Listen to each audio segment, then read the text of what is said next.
ইউরোপের পূর্ব সীমান্ত এখন কাঁপছে রুশ এবং বন্ধু বেলারুশিয়ান সৈন্যদের যুদ্ধ প্রস্তুতির মহড়ায়। রাশিয়া বুঝে গেছে খুব তাড়াতাড়ি হয়তো তাদের মুখোমুখি হতে হবে ন্যাটোর, আর তাই প্রস্তুতির কোনো কমতি রাখতে চাইছেন না ভ্লাদিমির পুতিন। আরও চাঞ্চল্যকর খবর উঠে এসেছে, অপ্রতিরোধ্য মিসাইল হিসেবে খ্যাত হাইপারসনিক ওরেশনিকের পরীক্ষাও চালাবে রাশিয়া এবং বেলারুশের সেনারা।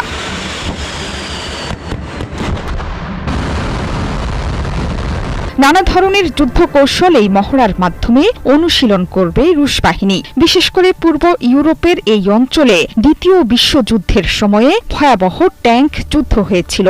রাশিয়া তাই ট্যাঙ্ক এবং বিভিন্ন ধরনের সাজোয়া বহর জড়ো করেছে এই মহড়ায়। এছাড়া রাশিয়া এবং বেলারুশের অ্যাটাক হেলিকপ্টারগুলো সেরে নিচ্ছে নিখুঁত নিশানায় মিসাইল ছোড়ার অনুশীলন। গাইডেড মিসাইলের মাধ্যমে শত্রুর আকাশযান ধ্বংসের কলাকৌশল রপ্ত করা হচ্ছে।